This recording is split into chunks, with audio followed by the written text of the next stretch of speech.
NFL stadiums represent the best in American sports architecture. Well, some of them. Yes, football is our number one sport, and we go all out to see our heroes get concussed. But which city and team does it the best? What are the quirks and secrets of each stadium? We want to know. And can we bring in someone who's been to all of them to help us out? Yeah, this guy is going to help me rank them all. Critiquing Every NFL Stadium 2023 edition is coming up right after this. Want to know what's getting too damn expensive these days? Those stupid ass K-cups. If you're like me, you need to get efficient with your money and stop buying individual cups of coffee that are breaking the bank. Buy my coffee, Benchwarmer Brew, which comes in huge bags that last you a freaking lot longer. These ethically sourced Arabica beans come pre-ground or unground, and this light roast is delicious. So after this video, head on over to benchwarmerbrew.com and get the 5 points blend. Again, that's benchwarmerbrew.com, the 5 points blend, and save yourself some money. So these are ranked from worst to first, and we have added insight and commentary from Tom Grossi himself, who attempted to visit all 30 NFL stadiums this summer in one trip, which you can view on his channel from the link below. Let's get into it. No surprise this turd is ranked number 30. I've covered it in detail on this channel. Of course, we know all about the sewage, the overflowing toilets, the collapsing rail, the reduced seating capacity, and the awful turf which grinds through more limbs than a slaughterhouse in the fall. But did you know that this place also really sucks? Tom was actually not able to visit this summer. I was only allowed on the outside of the stadium, and what I saw was not great. It is plastered with sponsorships. And listen, every single stadium has sponsorships, but this is plastered like head to toe with that. And it looked like an older building. It didn't look like it was very much taken care of. And even with sunglasses on, it was pretty bad. This stadium is on the way out, and for years, despite its charm and amazing atmosphere, has had bottom-tier facilities for the NFL. And as they transition to new Bills Stadium, they've put some work into Highmark, but understandably, not much. So there's actually going to be a major issue because they're building it right across the street. They're going to be demoing the old, like what Highmark Stadium is for parking. But the issue is that when that new stadium is built, they're still going to be demoing the old one, so you're not going to be able to park there. So for a while, there's going to be a significant lack of parking. Another stadium slated for the scrapyard, the much maligned new Soldier Field has been a source of ire for Bears fans pretty much since the day it was rebuilt. As a compromise to not tearing the old Soldier Field down, the Bears just ended up with an okay stadium that couldn't solve Soldier Field's location problems. Now it's caught in the midst of a battle over where the new stadium will be, likely in Arlington Park. We'll see. Worst stadium I've ever been to. I didn't get to go inside, but the Bears play there. This one will be part of a massive renovation soon, one that might cause the Jags to be homeless for a couple years. But it's still hard to believe this place hosted a Super Bowl. The new plans look amazing. Tom, take it away. That stadium needs to be renovated. But the things like that make it unique. They have the cabanas, which are so unique that you could rent out cabanas and you could rent out a pool. So like you could buy like 20-ish tickets and you have this little spot where it's a bunch of cabanas and there's a pool. Like you could sit in the pool and watch the football game be played. Like that's really cool. They have this whole space in the back of the end zone where they set up like bar tables and like you're in the back of the end zone. And like, so they have like some cool little features about it, but it's definitely a stadium that needs to get renovated. Also set for replacement, Nissan Stadium is aging, but full of charm. At the time it was built in 1999, it was one of the cheapest stadiums ever, especially for the era, with half the funding being public. However, it has a ton of character. The stadium is set for replacement in 2026 with a $2.1 billion dome. It's kind of amazing that they've been able to do as much as they're able to in that space. Like everything is pretty aged. It definitely is in need of replacement, but it still has like this little charm. It's the only stadium in the NFL that has a dedicated space for its mascot. They actually have a dressing room. Stadium has gone through a couple of different name changes. So for example, like the concourse where they sell like all the concessions and all that stuff, they're little mini houses. And the reason that they're mini houses is because back in the day, and I'm sorry, I forget the company name, but like it was a construction company. And so like that was their little like tipping the hat to saying, hey, like this is what this stadium is because of our sponsor.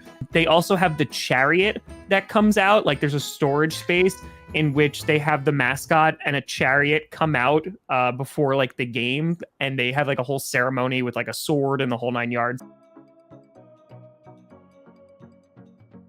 Rumored to be replaced, Cleveland Browns Stadium starred in a series of commercials along with Baker Mayfield. That didn't end poorly or anything. What's interesting is that the Re-Browns, technically an expansion team, have only known this stadium in their entire existence. Probably the most charming area is the Dog Pound, but like Tom, I share this opinion. So that one was I gave myself the self-tour when I went to go there for Monster Jam. And like another one, it was kind of just like a run-of-the-mill stadium. There wasn't anything that really stuck out to me of being like over the top. But there wasn't a ton of like tech or anything like that. I didn't get to see, obviously, behind the scenes. But yeah, it's like pretty standard seats, like pretty standard like old building that didn't really impress me a ton. It's always better to just do it yourself, right? And instead of like involving somebody else, you know, maybe particularly against like outside of their profession, right? Like you would just do it by yourself. You might be surprised to find MetLife ranked so low on this list, but even as a fan of the team that resides there, it's still a large, impersonal, and cavernous outdoor stadium in a giant parking lot with nothing really out there. Neither the Jets nor the Giants can really call this place their home. And even though other stadiums on this list have the same issues, MetLife overall just isn't that great. It's always held in really high regard. I think that just because its seat capacity is so high and it's like a larger stadium. But I agree, like it is very sterile, and it kind of just lacks some of the charm that it like of like, oh, like this is where football is played. Also like really inconvenient to get to. Like there's they have the giant mall that's there that they built like right around the time they hosted the Super Bowl. But there's like nothing else out there. Obviously like Manhattan is like, you know, relatively close, but it's kind of a huge pain in the butt to get to. And it's not really around anything else. Yeah, except for that indoor skiing place, which I would never go to for any reason.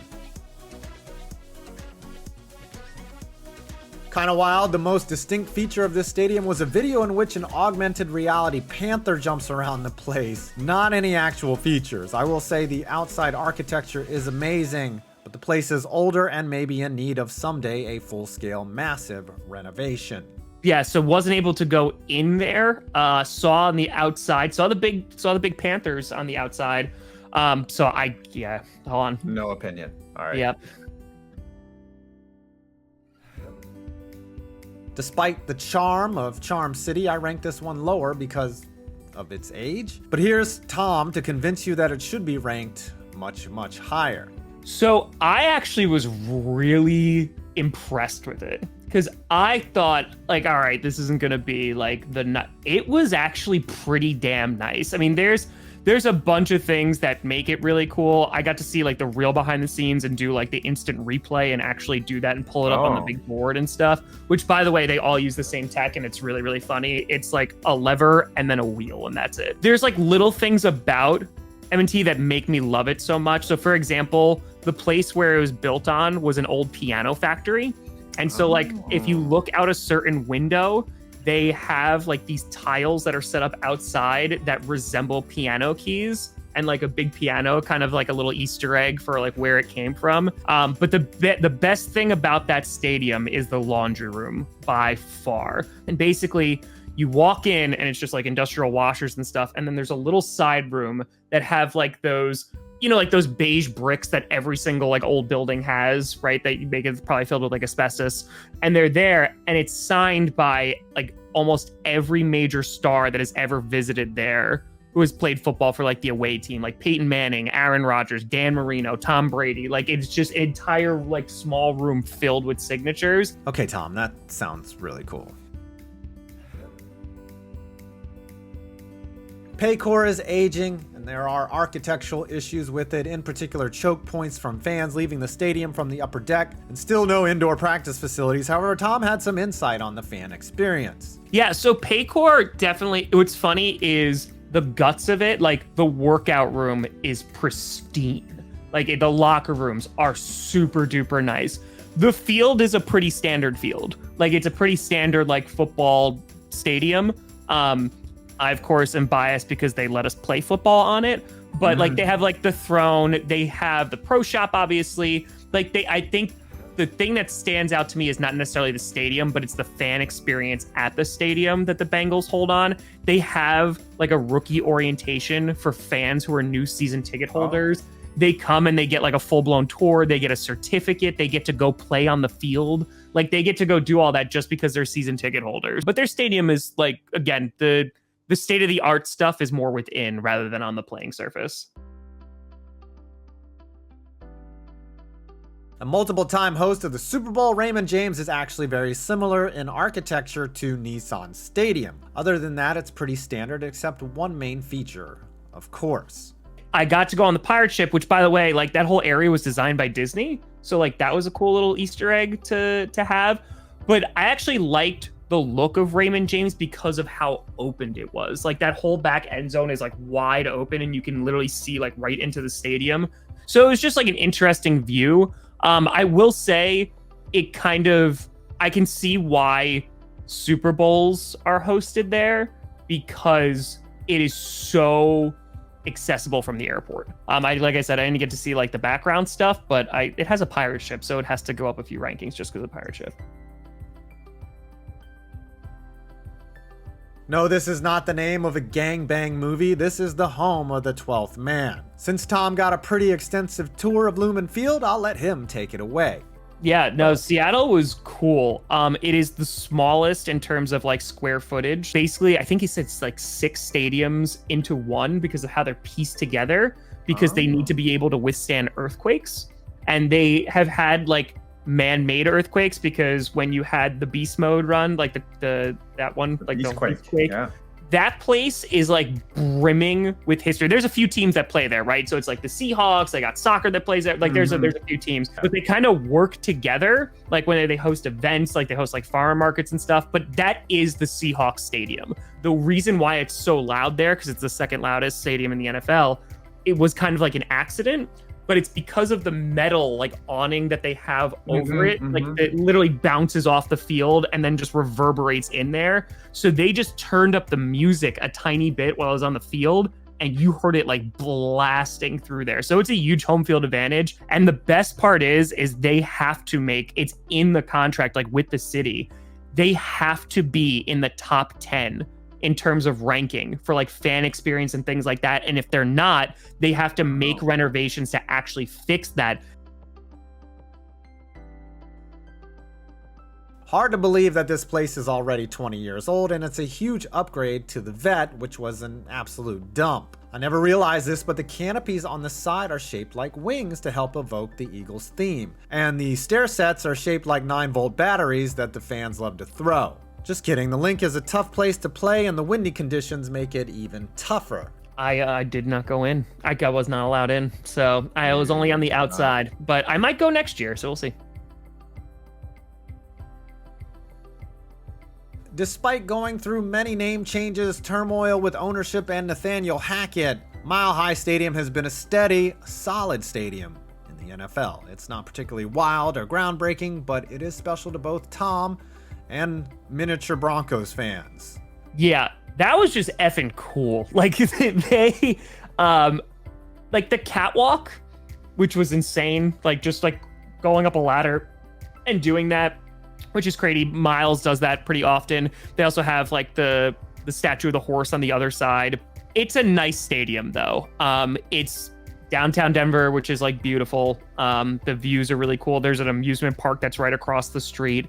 And then they have like the miniature Mile High that is in the parking lot, which is really cool. They went out of their way to give me an awesome fan experience and Perna a great one. So they're obviously going to rank higher for me, but like it'd be a cool place to see a game just because of how different it is. So if you sleep with a midget on an airplane, do you join the Miniature Mile High Club? This is a stadium that isn't about the stadium. It's more about the area around the arena that makes it what it is. Architecturally, it's pretty average, and to be exposed in the New England weather, though part of the experience probably isn't that pleasant. The first time I was ever at Gillette was because I was doing an escape the room and didn't realize that it was Gillette. So like, cause it's an outdoor mall. Like they literally have an outdoor mall and it's Gillette Stadium. Like they built this little thing. Like, but the point that I'm making is that they're constantly renovating. They're building that 21-story lighthouse that's right outside. They're constantly upgrading. It looks like a really, really cool stadium, and there's a ton of stuff to do outside of the stadium. So even if you just go for like a visit to the Hall of Fame, because they don't do stadium tours, like just doing that, and then there's a million places to eat, like play games and do all that stuff. So like it really is like directed towards fans. For a stadium that is less than 10 years old, this one should be ranked much higher. However, it's been much maligned from the start, from its inequitable one-sided layout to its brutal effect on its fans from the sun. It surely has its issues. However, anyone who's been there says it's a good stadium. Let's get Tom's take. It's a really nice stadium. There's just nothing around it. So talking about that, they used to have a restaurant within the stadium that was like open all the time. And then their Hall of Fame, like they call it the museum, is arguably like it's top 5 in the NFL, but it's only open like on game days and like the day before games because of COVID. And everywhere around them, it's all like industrial parks. They have like the one like Great Adventure theme park that's literally across the street, but it's all like office buildings and stuff. They also have a roof garden too, and they grow like their own like herbs and spices and stuff that they like serve in the food. So it's pretty cool. The stadium that will always be known as Heinz to me, the mustard-colored seats, it still has done a good job of being an above-average stadium with outstanding charm and character, even if it's filled with yinzers. Acrisure is effing awesome. It's Heinz, but it's effing awesome. So they just opened a museum / Hall of Fame this past winter, and it is gorgeous. Like it's really, really nice. They have an interactive part where you can go and like call plays and they take a video of you, and it's like doing karaoke, but like you could get like Santonio Holmes like catching like the game-winning touchdown in the Super Bowl, and you like just commentate it and stuff. So that's really, really cool. But the coolest part for me was you walk through just like, you know, like the outer concourse, and they have the Lombardi trophies there. Like they're sitting there, like they're obviously encased and stuff, and they have like a whole like Hall of Fame of like notable players and everything. But it's like Steelers football. Obviously, you know, you got Pittsburgh, their locker room is super duper nice too. You have the Steelers one, which is right next to it. But as we were visiting, like they made it very clear, like this is where football is played. You can get disgustingly close to the field. Like then there's really no barrier. Like someone could, like a player could walk on and be like, yeah, like shake your hand, because you're kind of just like level with them. Despite being the second oldest stadium in the entire NFL, Arrowhead ranks high on this list for simply the overall fan experience, especially on game day. As a no-frills stadium, yes, it could be more up to snuff with modern amenities, but a game here simply is too much to ignore. Tom was unable to tour the facility, so just like a bank around Chiefsaholic, he was robbed. I rank Lambeau pretty high on this list, but not because it's a great stadium. I'm sure Tom, the Packers fan that he is, has plenty of thoughts on his home stadium. There's some things that are super modern, and then there's some things that are just so traditional and will never change. Like they have bleachers. Right? Right, Like right. they have bleachers. They're not super duper comfy, but it's old school football, right? And if you don't like bleachers, you're not gonna like it. They have extensions now, like the new addition they put in a few years back. Like they actually have seats and they're like in the upper bowl. But the atrium is gorgeous. They have the restaurant. It's open, every single day. So that's really, really cool. Their Hall of Fame is on site. That is beautiful. They've renovated that a bunch of times over the years. Their front office is there as well. But they've built it up because the story that I always tell is that across the street from Lambeau for the longest time was a Kmart. Like you would drive through Green Bay because it's just a small town, Green Bay, and it'd be a Kmart. And then there'd be Kroll's Street, Lambeau Field, Titletown. They have a full football field. They have the golf. They have like breweries. They have hotels. They have this whole Titletown district, and it's beautiful. And their atrium, I will still say, is so freaking beautiful. But when you walk into like Lambeau proper, it is an old school football stadium. But yeah, for the most part, like it is, in my opinion, obviously I'm biased because I'm a Packer fan. Like it is a perfect blend of like tradition and like modernity because it has both of those things clashing with one another. Yeah, I mean it's not awful, but to me, like I hate bleachers as a modern stadium enthusiast, just because they suck. They're bleachers. Also, really upset. I used to get upset when I would go to Kmart as a kid, and my parents would not get me an icy. This arena, much like Jennifer Lopez, is hard to believe is close to 50 years old. Now, I have rated this place lower before, but Saints fans constantly lobby for it to be ranked higher. And yes, it has a ton of positives. It's clean architecturally, game day experience is incredible, and it is in New Orleans. Apparently it's getting upgrades ahead of another Super Bowl, so hopefully they will be installing more backup generators. They're doing construction on it because they're going to be hosting a Super Bowl. So I couldn't get in because of that. But everything I've heard is like, it is insane to go see a game there. Like just the atmosphere is insane. And I liked it because like the gravity that that was one of the like my top 5 places I wanted to get into because like, obviously like it was a focal point during Katrina. Like it has such a bigger, deeper meaning than just like a football stadium. But yeah, I unfortunately was unable to get in.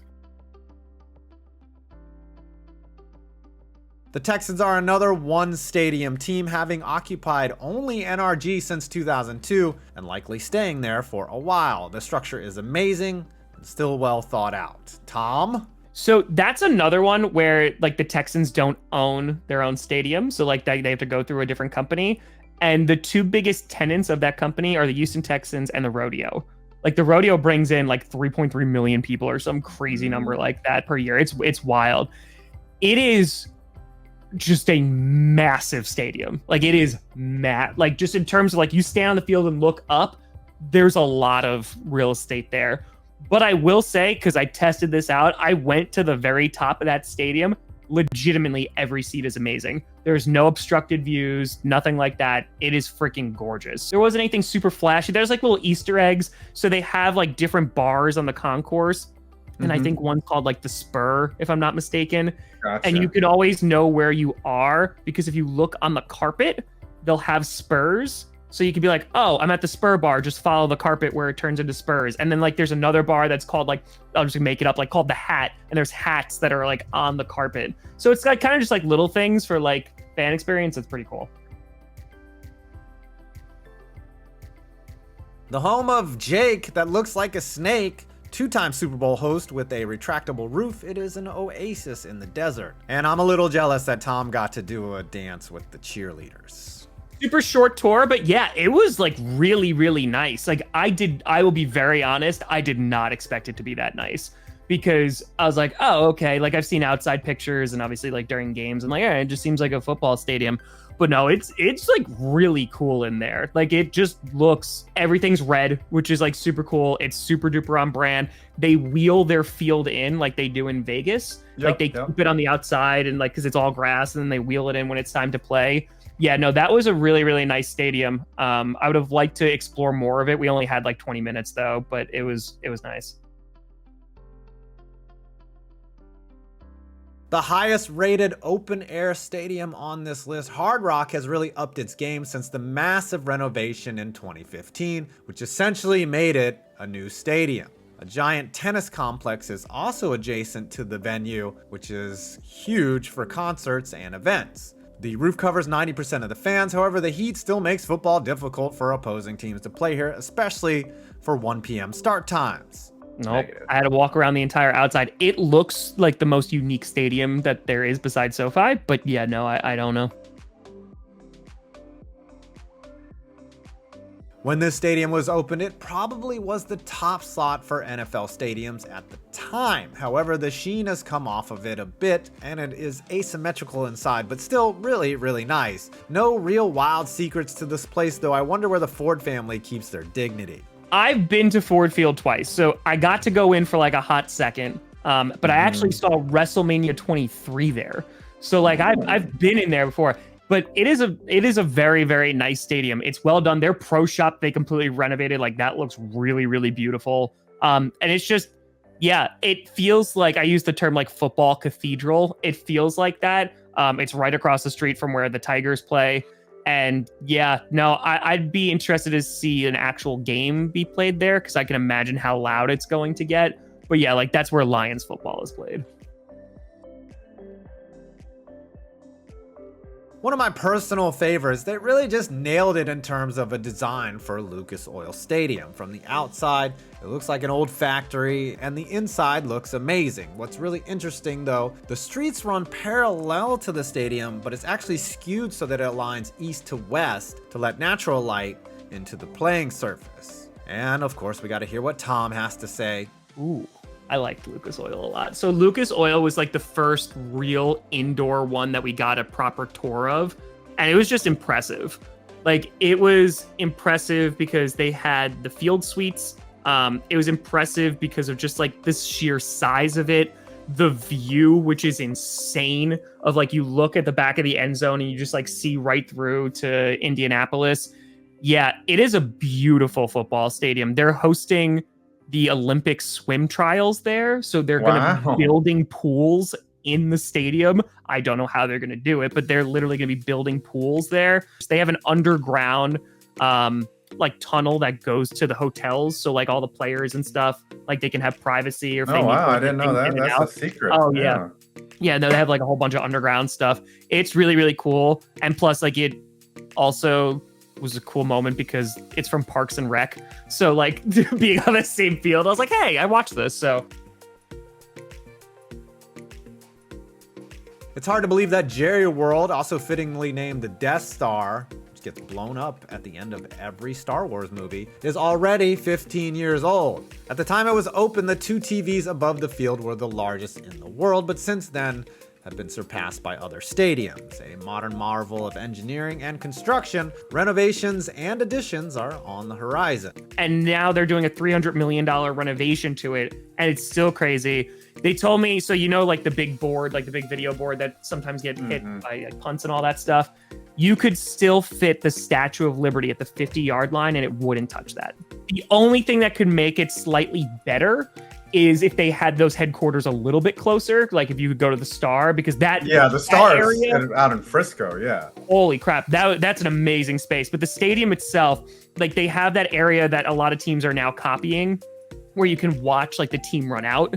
So like they have so many things that are like exclusive for fans, but it's just such a massive space, and it looks like it could have been built last year.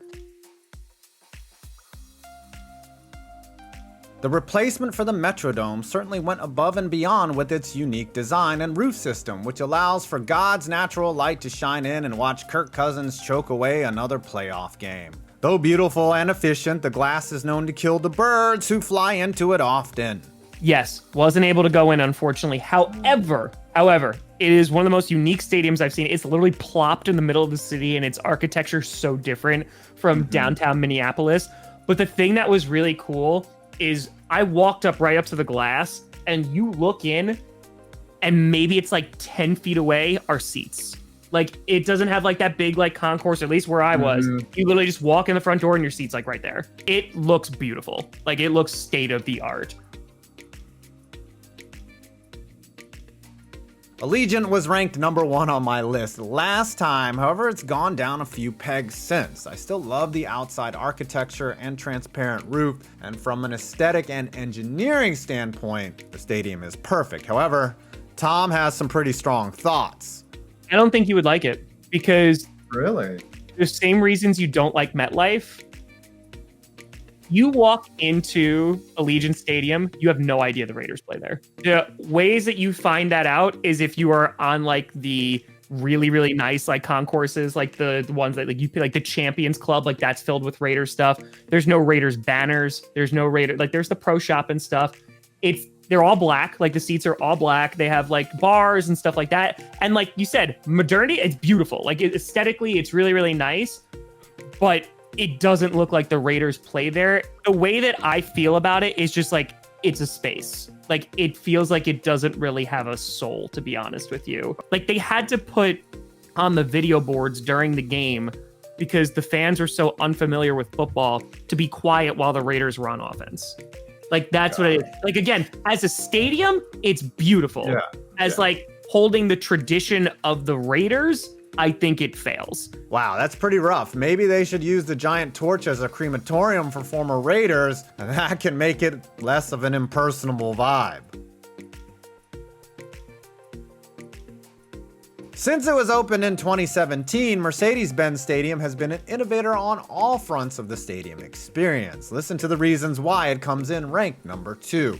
Yeah, that, for me, I think that might be my number 1 stadium. Really? It is that nice. That stadium is the most innovative stadium besides maybe SoFi, where like football is played and it's taken like seriously. And what I mean by that, it's not just like a concert space or anything like that.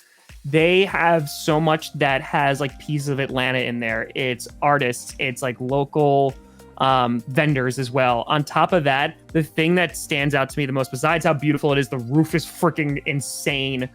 Their sustainability stuff is like crazy. Like, they have so many like solar cells that they're able to power all of their home games for the Falcons and also for Atlanta United. I think it's only 10% of the waste that they get goes like into landfills. Everything else is recycled or composted. I had no idea that Megatron's butthole was that efficient. And now, for the number 1 ranked NFL Stadium. It's just not surprising that a $5 billion stadium would end up number 1 on this list. It truly is amazing. And even though it has a roof, it's technically indoor/outdoor. And beyond that, it's an entire area and campus. Fun fact, the NFL actually rents the land for their headquarters from Stan Kroenke. Tom, fill us in. Everything that I just complained about for the Raiders and what we complained about for like the Giants and Jets, the same exact thing applies for SoFi, but it makes up for it because of how insane it is. Like, again, no Rams, no Chargers stuff. They have their own, they have like 8 locker rooms. Like, they have individual locker rooms. So like the Rams have their own, the Chargers have their own, that they got like college. Well, like, it's insanity. The campus is insane. It's twice as big as Disneyland, like the whole entire campus. Like, and I think it's like 3.5 times bigger than Vatican City or some crap like that. It is enormous. You walk outside, like you're in the stadium, and it's like you're in a rainforest. They have like a whole like ecological site where it's like all plants that are native to LA that are just hanging out there. There's an art museum that's inside the stadium. Like, it's wild. It's basically what like Vegas is doing, but amped up to 1,000. They can host any event. They're doing the opening and closing Olympics. Like, they're hosting that, hosting a World Cup game, of course. Like, Taylor Swift, who's doing like 2 or 3 shows in all these other stadiums, doing 6 of them in SoFi. And there's a reason. Like, it is massive. Looks like a college campus. And just like, it's so different. Just the architecture, the engineering. It is beautiful. Like, but you could argue like it's more of an event space than it's like where you go to play football. You know, like I hear, you know, SoFi doesn't have air conditioning. Does that affect it at all? Or, I mean, no, because it's freaking California and the weather's like perfect. So it's an indoor-outdoor stadium and it's beautiful. Like, you get the wind that comes through. Like, no, they have the roof that they can put any message on. So like planes can see it. And it could be different. They can have one inside, they can have one outside, they can have like a whole video play on the roof of the stadium. Like, it is insane. Well, I hope you enjoyed this video. Please subscribe to me, and you're probably already subscribed to Tom Grossi because, you know, he's famous and stuff. I'm 5 Points Vids, and you made it to the outtakes. If there's anything you want to say out there to all the fans that love both you and stadiums, now is your time. Go see a game for the Falcons. It's amazing. Okay. Someone's breaking in. Yep, the kid's back. Sorry. All right, thanks, Tom. Yep, no problem, buddy. All right. Oh, well, shit. Tim Patrick just got carted off. Oh, shit. What? Oh, come in.